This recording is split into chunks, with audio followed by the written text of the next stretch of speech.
Bem-Estar e Movimento. Apresentação: Márcio Atala. O Bem-Estar e Movimento dessa semana vai falar sobre longevidade. Mas não é simplesmente viver mais. A gente quer viver com mais saúde, com mais qualidade, com mais autonomia. Então, o nosso papo hoje é como viver mais, mas viver melhor. Para a gente bater esse papo, claro, a gente conta com a presença de vocês, sempre nos mandando e-mail pelo bemestar@cbn.com.br, pelo Instagram, @cbnoficial ou @Márcio Atala. E para esse papo eu tenho duas convidadas. A primeira, a doutora Maísa Carala, médica especialista em geriatria pela Universidade Federal de São Paulo, mestre pela Universidade Federal de São Paulo, presidente da Sociedade Brasileira de Geriatria e Gerontologia de São Paulo, entre outras credenciais, que se a gente fosse ficar falando aqui, o programa já ia acabar. Doutora Maísa, obrigado por ter aceito o convite. Márcio, eu que agradeço, muito obrigada, é sempre uma honra, viu, estar perto de vocês e com um assunto tão interessante. Que bom. E também, para enriquecer esse nosso papo, a gente tem uma tenista, a Vera Guedes, que tem 74 anos, que faz parte de um grupo de amigos, a maioria acima de 70 anos, e todos jogando tênis com regularidade. Eu sou fanático por tênis, espero chegar aos 70 jogando como você, Vera. Obrigado por estar com a gente. De nada, é um prazer. Ah, que bom. Então vamos começar esse papo. E eu quero fazer a primeira pergunta, Maísa. Hoje as pessoas estão vivendo mais.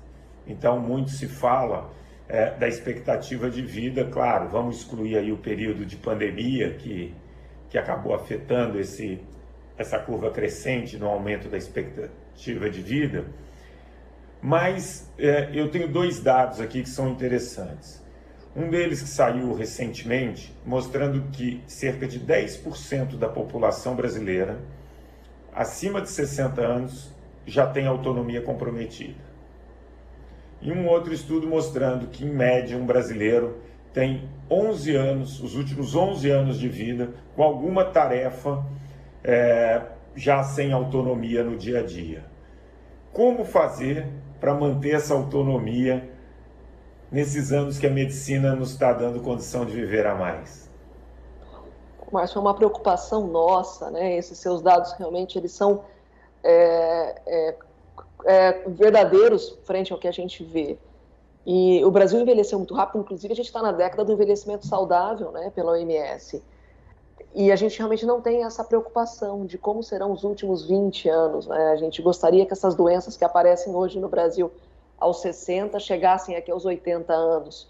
E é bem isso, viu, Márcio? A gente tem visto um envelhecimento rápido, mas não necessariamente com qualidade de vida. Então, eu acho que para responder para você de uma forma prática, o que eu digo para todo mundo, meus filhos, um que tem 9 e uma que tem 6, eles já sabem disso. Assim, quanto mais cedo você falar disso, melhor. E quem deixar para pensar isso com 60, 70 anos, perdeu 60 ou 70 anos.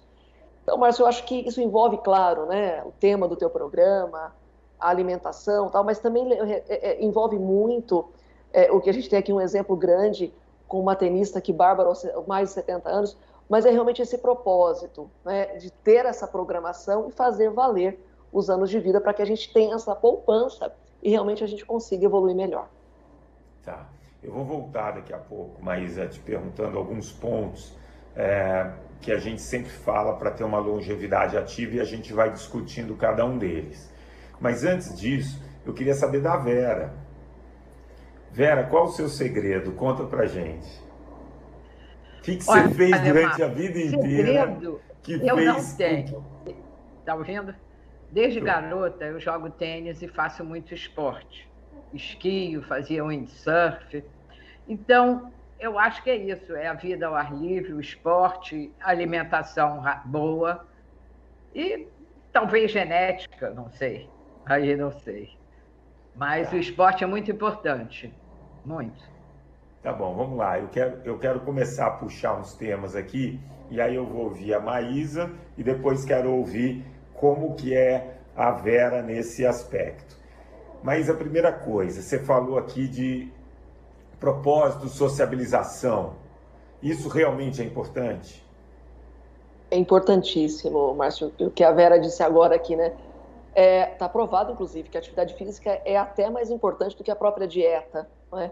E isso é interessante, porque às vezes você tem também os vínculos sociais, né? Grupos como os dela que fazem. Então, é importantíssimo. Você sabe que tem alguns estudiosos que colocam realmente essa sociabilização também com a atividade física na frente do controle dos outros fatores de risco. Então, muito importante.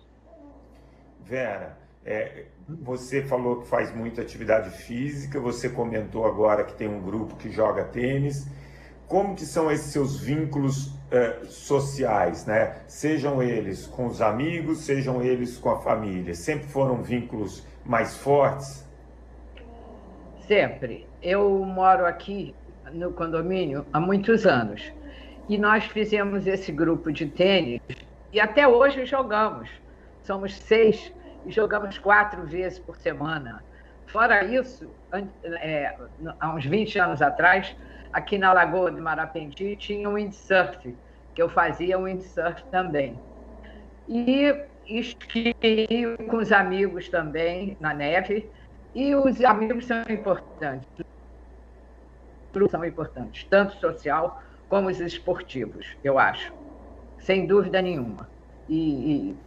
Somos quase uma família. Já somos, né? Um monte de coroa que todo dia se telefona, vamos jogar, vamos jogar. Quer dizer, isso é muito bom, eleva a nossa autoestima, né? É bacana. Maísa, além desse componente social, dessa amizade, desses vínculos, por que o propósito hoje está ligado a uma maior expectativa de vida? Ter um propósito? Realmente porque você diminui, né, Márcio, a aposentadoria, por exemplo, né? Ela é um grande fator comprometedor da qualidade de vida. E quando você tem um propósito, é como se você tivesse 2 cachorrinhos, né, Márcio? O mais velho você pega um bem novinho, que aquele mais velho fica doente, você tem um outro para cuidar. E as pessoas, como elas não imaginavam viver tanto após os 60 anos, você imagina, né? Você se aposentava e você não tinha mais muito tempo para isso. E agora é isso, as pessoas que vêm aqui às vezes no consultório, eles falam, olha, mas eu aluguei uma sala aqui para eu passar o dia lá, para eu não ficar em casa, porque eu quero continuar tendo o meu propósito. Então, é muito mais o que você fazer ao você acordar, né? O Brasil, ele tem esse estigma, né? Nós temos esse ageísmo de deixar realmente essas pessoas nos aposentos. Porque não é legal, né? Às vezes não é gostoso você insistir porque a pessoa não ouve, porque a pessoa não vê, ou porque ela não entende mais. E quando essa pessoa tem um propósito de vida para ela, obviamente ela tem mais independência e mais autonomia. Ela começa a se sentir protagonista da vida dela, que é isso que eu acho que é a grande necessidade para a gente continuar ativo. Tá. Há alguns anos, eu lembro que você me convidou para participar de um evento sobre longevidade, era um simpósio, se não me engano, de geriatria, e eu lembro que um dos palestrantes, vindo de fora, falou de uma relação direta entre manutenção de massa muscular e manutenção de cognição. Quando a gente fala de manter massa muscular, a gente não foge da atividade física, né? Você, para produzir massa muscular, você precisa de um estímulo físico. Rapidamente, quais são os benefícios que a atividade traz para a gente nessa fase de vida? Mais autonomia em relação à cognição, enfim, quais são esses benefícios mais claros? Nossa, assim, são todos, né, Márcio? Isso é uma insistência que a gente tem, né? A gente fala assim, olha, mesmo você aos 80 anos, você recupera parte da tua massa muscular, você consegue mais independência, você fica mais ágil, mas sem dúvida nenhuma, já é comprovado, além dos fatores de risco, como hipertensão, diabetes, colesterol, enfim, obesidade, mas a memória, sim, a alteração de humor, viu, Márcio, é muito importante isso. Como a atividade física, ela tem realmente fundamento forte com as alterações de comportamento e de humor dos idosos. E é isso também, a sociabilização, não é, que eles têm, e sem dúvida nenhuma essa independência. Então, é importante a gente dizer que sempre é tempo, né, porque as pessoas às vezes têm essa ideia de que, poxa, mas eu não fiz nada até os 80, 70, será que eu vou começar agora? E a gente lembra daqueles idosos que às vezes sentam no sofá e não conseguem se levantar, não é? Como é difícil essa dependência e como isso é possível de reversão. Vera, agora eu quero aproveitar esse gancho da Maísa e te fazer duas perguntas. Primeiro, em relação ao seu humor, já deu para perceber que você é uma pessoa super autoastral e eu quero saber como é essa questão sua do humor, do ânimo durante o dia. E a segunda coisa que eu queria saber é em relação à sua autonomia do dia a dia, né?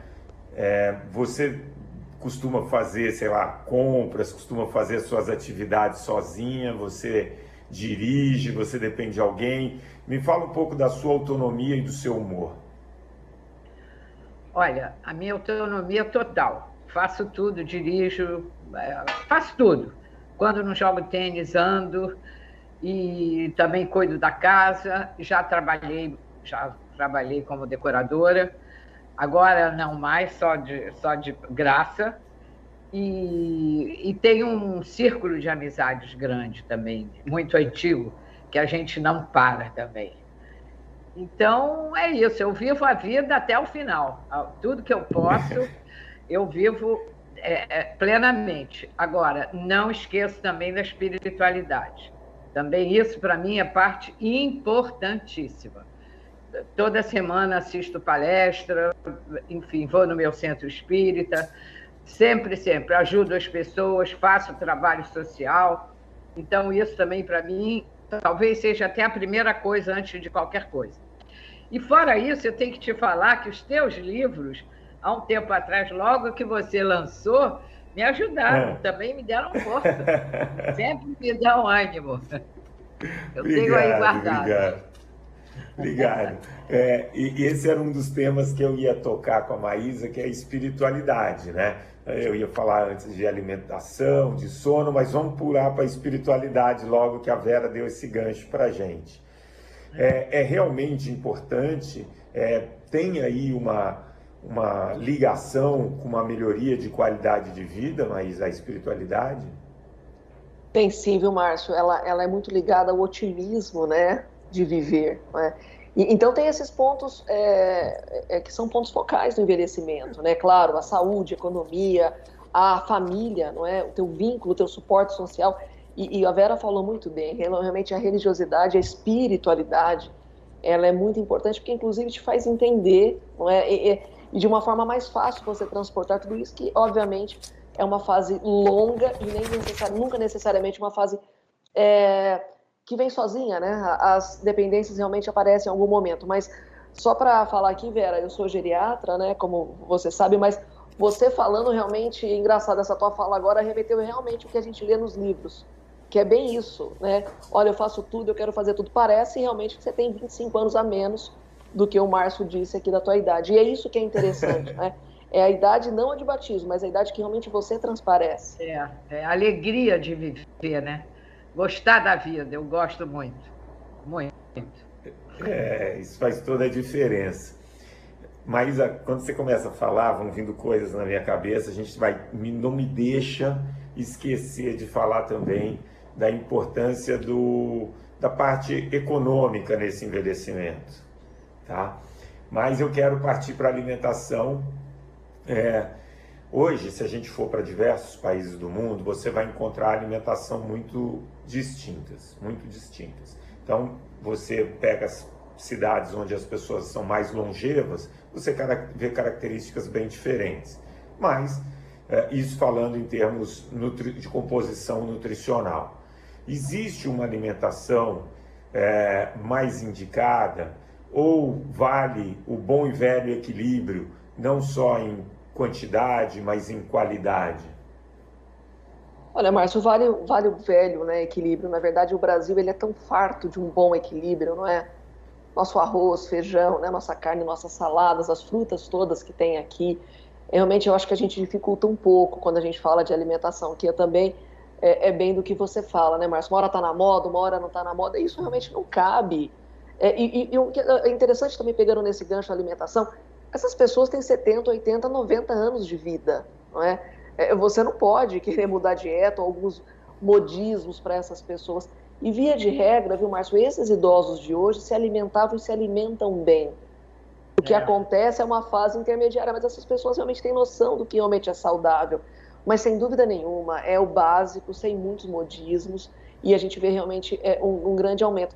Essas pessoas, por exemplo, elas não gostam necessariamente de lanches, elas jantam.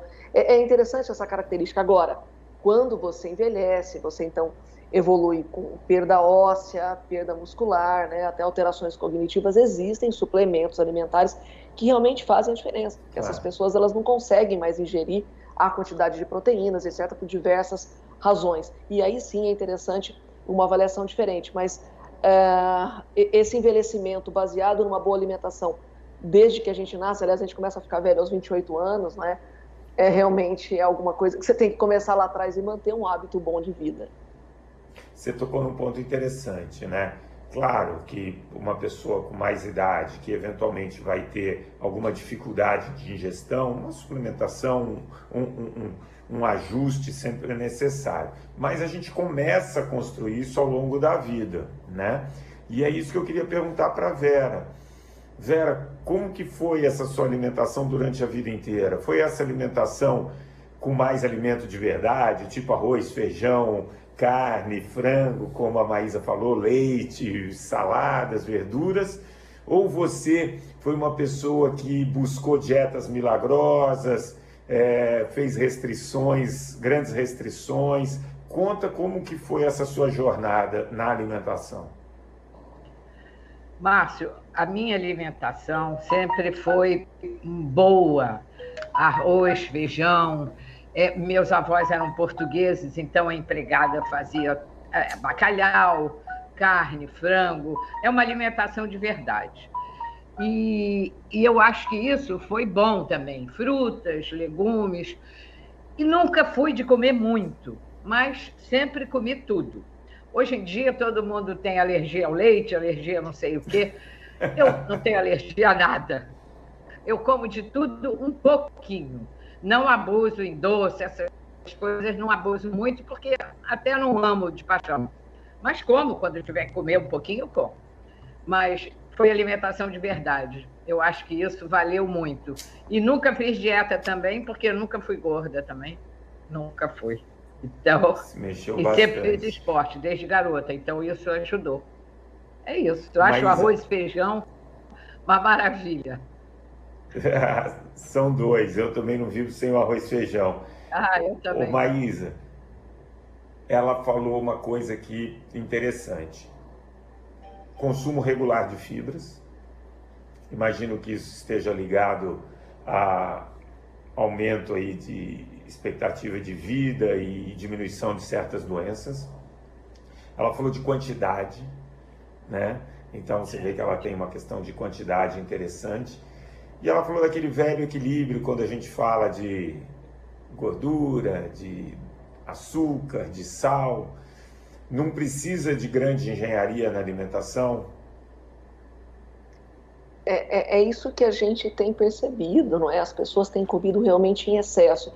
E, Márcio, sem dúvida nenhuma, né? É o sedentarismo. Eu acho que essa é a conta que não está fechando mais, né? É incrível, né? As pessoas, às vezes, não se darem conta disso. Às vezes você fica 10 minutos andando e 9 horas no relógio sentado, né? E é bem isso, mas eu acredito nisso, Márcio, mesmo porque a gente está num país que tem uma grande fartura e a gente não tem necessariamente, né, Márcio, com a imensa maioria dos idosos, aqui falando de idosos, pessoas realmente envolvidas com uma grande possibilidade econômica. Então é esse equilíbrio simples que a gente pode fazer, e a Vera disse muito bem que ela come de tudo e pouco. Eu acho que as pessoas às vezes têm um excesso, né? E não, obviamente, se você puder evitar agora, como você disse, né, as fibras, o que a gente tem se preocupado muito, Márcio, é com as doenças oncológicas. E aí eu não estou te falando só de idosos, né? A prevalência de doenças, acima de tudo, gastrointestinais, dos jovens a partir dos 40 anos, tem sido alguma coisa inexplicável. E talvez esse inexplicável recaia justamente sobre a ausência das fibras, ou esse tipo de alimentação que é da década de 90 a 2000 e que são os jovens que têm hoje 40 e poucos anos. É isso que a literatura está tentando nos mostrar. Mas fibra para o idoso, ela é muito importante para intestino, para controle de colesterol e etc. Interessante. Agora a gente tocou um pouco na alimentação, a gente falou de espiritualidade, falou de propósito, do lado social, você tocou novamente na questão do sedentarismo. Isso realmente é um problema quando a gente vê que o Brasil é o país mais sedentário do mundo quando a gente faz o recorte dos adolescentes, né? Então o Brasil tem 83% dos adolescentes que não atingem o mínimo de movimento recomendado pela Organização Mundial da Saúde. E aí a gente projetando isso para frente, 2035 a gente vai ter uma população considerada idosa maior do que uma população considerada adolescente, né? E aí a gente cai em quem paga essa conta, individualmente e coletivamente. Como é a questão financeira do envelhecimento, Maísa? Realmente, esses novos idosos, que não é o pessoal dos anos dourados, não é? Eles terão um envelhecimento diferente, né? E agora a gente tem a síndrome da cabana, né? Que são essas pessoas que ficaram em casa, os jovens, os adolescentes, que isso é... Eu estava lendo ontem isso, um outro problema. Como será que vai ser o estresse desse envelhecimento dessas pessoas pós-pandemia? Obviamente, né? Principalmente das crianças escolares aí. Márcio, é difícil de pensar como é que essa conta vai fechar, porque a gente tendo, então, em 2039, como você disse, a inversão em relação a menos de 14 anos e mais de 60, 65 anos, e a gente tendo parado de nascer, realmente a gente não vai ter esse número de jovens para essa situação financeira, o que seremos nós, Márcio, eu e você. A gente estará numa fila de teatro em que só terá idoso, a gente não vai ter meia entrada. Você estará numa praça, não vai ter um carrinho de bebê. Eu não, olha, sinceramente, eu não sei a explicação de como será isso, porque isso significa, né, Márcio, como você bem disse agora, como é que eu vou fazer atividade? Então, numa cidade como São Paulo, eu não tenho acessibilidade, eu vou andar no prédio, né? Qual é a academia em que eu vou? Como que será o carro, o transporte, a medicação em casa, o número de cuidadores, que inclusive aumentou 540% em 10 anos. Como é que a gente vai fazer com esse grau de dependência que você começou essa entrevista dizendo, Maísa, mas a gente tem mais dependentes agora? Então, realmente é alguma coisa que a gente precisa ser célere, né? A impressão que tem é que a gente ainda não começou a falar disso, mas que a gente já foi atropelado por esse problema. Entendo um grande problema de saúde pública, Márcio. Eu entendo, eu sou da Unifesp, nós temos hoje já uma fila enorme para marcar, né? Eu digo mais de ano, para marcar a primeira consulta pela disciplina de geriatria, porque são poucos os serviços, porque precisamos de mais serviços, e isso ele realmente é uma crescente exponencial em que nos parece que a gente vai ter um futuro econômico, social, realmente com muita preocupação. Essa fase da vida, ela custa mais caro, Maísa? Ela custa muito mais caro. A sinistralidade dessa fase da vida é 4 vezes maior, não é? E é bem isso, né? A criança, a parte depois da puericultura, dos 14 anos aos 25, ela gasta muito pouco, por exemplo, de uma saúde suplementar. A criança pequena gasta um pouco na puericultura, o que não é muito, e depois o idoso gasta muito. Márcio, uma internação pós-Covid, não é? Eu dou um exemplo básico, ou pós-influenza, ou pós-pneumonia, essa pessoa fica no hospital, seguramente na UTI, a média de 15 dias. E quando ela sai dessa UTI, ela tem a necessidade de uma alimentação melhor, ela está com perda de músculo, ela está sarcopênica, ela precisa do fisioterapeuta, ela precisa do fonoaudiólogo, isso ela já não precisava. Então, é muito maior o gasto com saúde com idosos. Agora, se você tratar um câncer de intestino de uma forma preventiva, no estágio 1 ou 2, você gasta 5 vezes menos do que no estágio 3 ou 4. Então, Márcio, o que a gente está falando é que vale a prevenção. A gente precisa acordar para prevenir e monitorar esses pacientes daqui para frente.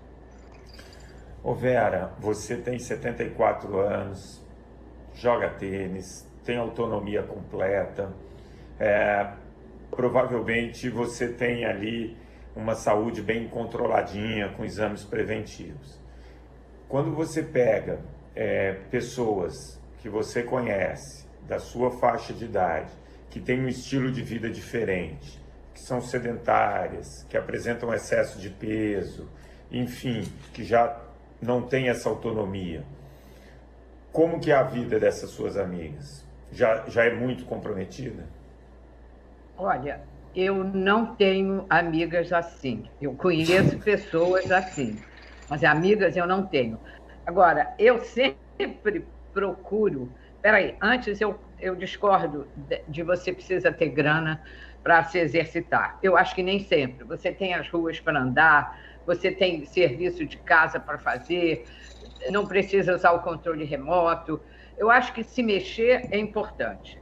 Então, eu acho que você não precisa ir numa academia, entendeu? Você enche as garrafas de areia, faz musculação. Eu acho que tem muita coisa para fazer. Agora, as minhas amigas geralmente são iguais a mim. Todas ativas, umas com uma doença ou outra, coisa que eu não tenho, graças a Deus, não tenho nada. Mas as que não são minhas amigas, eu fico doente, porque aí eu quero convencê-las a fazer exercício, a emagrecer, sabe? A falar da saúde.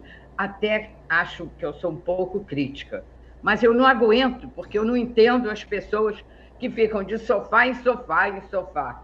Não é possível. Então, eu sou, às vezes, um pouco chata nisso.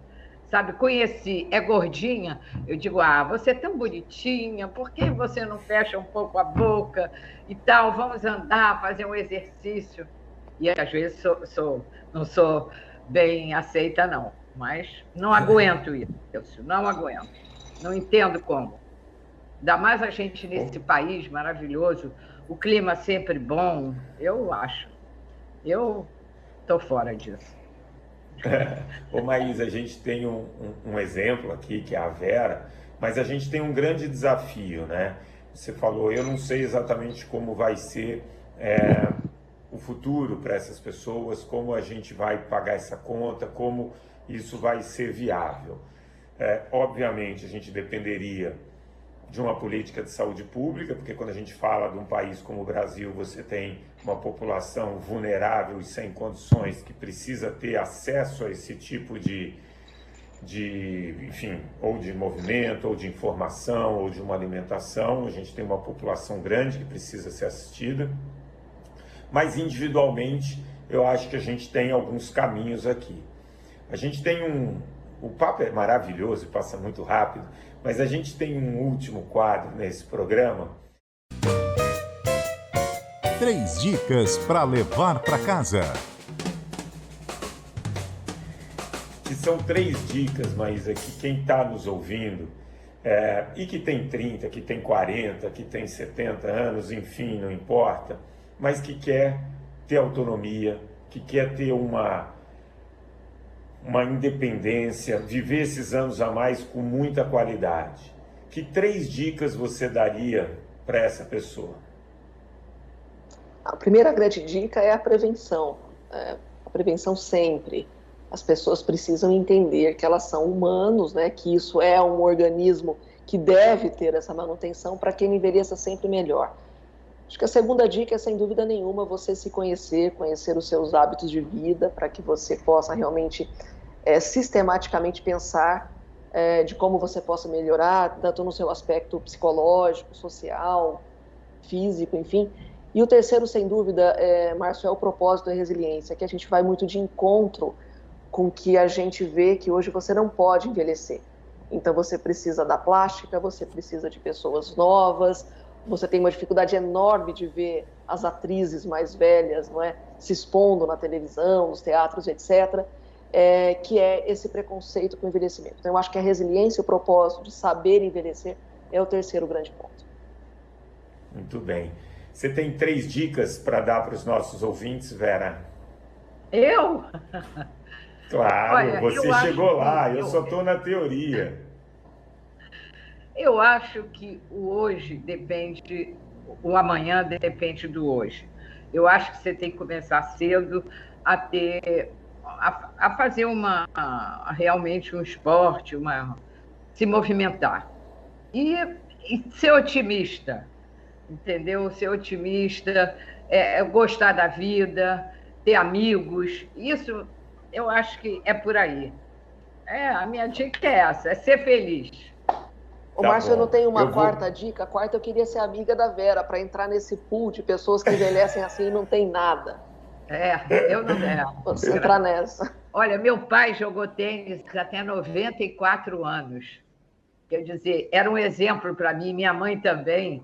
Quer dizer, então, isso também não quer dizer nada, mas, enfim, eu vivo nesse ambiente muito esportivo, muito alegre, de família feliz, Claro que ninguém é a família Doriana, não estou falando isso, não é sem problema, não. Mas, pelo menos, otimista. Não se lamentando o tempo todo, né? Pegando as coisas ruins, eu pego sempre as coisas boas. Ajudo as pessoas no que eu posso, e é por aí. É por aí. Tá bom. Eu vou, antes de terminar, eu quero perguntar para a Maísa se minha dica faz sentido ou não. Qual é? Porque a gente falou de vários aspectos aqui e me veio à mente um que eu esqueci. Boas noites de sono. Investir em dormir bem ajuda nesse envelhecimento, Maísa? Ajuda muito, né? Hoje a gente sabe que isso é correlacionado com obesidade, principalmente obesidade central, né, dos homens, perda de memória, aumento do risco cardiovascular, principalmente pela apneia do sono, que obviamente não é só de pessoas mais pesadas, os obesos, e também não é só dos homens, que isso é uma crença popular, né? Mas sem dúvida nenhuma, Márcio, memória, humor, peso, concentração tem tudo a ver com sono bem dormido. Então, assim, vale muito a pena. E é interessante, viu, Márcio, as pessoas não se lembram mais disso, não é? Parece que a gente se acelerou tanto que elas não se lembram que elas têm que dormir bem, ou têm, né, as suas situações fisiológicas, ou tem que parar para almoçar. Não, eu tô almoçando, mas eu posso falar ao celular. Então parece que a gente se esqueceu mesmo de que é ser saudável, mas o sono sem dúvida nenhuma. Que bom. Bom, o Bem-Estar em Movimento de hoje fica por aqui. Se você gostou desse papo, compartilha com seus amigos, baixe agora mesmo e ouça o podcast que já está disponível em todas as plataformas de áudio e no aplicativo da CBN. A gente terminou, inclusive, falando de sono, tem lá também o programa de sono que a gente dá várias dicas. O programa de hoje teve a produção da Joana Cafuri, do Bruno Teixeira, a edição do Rafael Furugem e os trabalhos técnicos da Débora Gonçalves e do Juliano Fonseca. Bom fim de semana e abraço a todos. Bem-Estar e Movimento. Apresentação: Márcio Atala.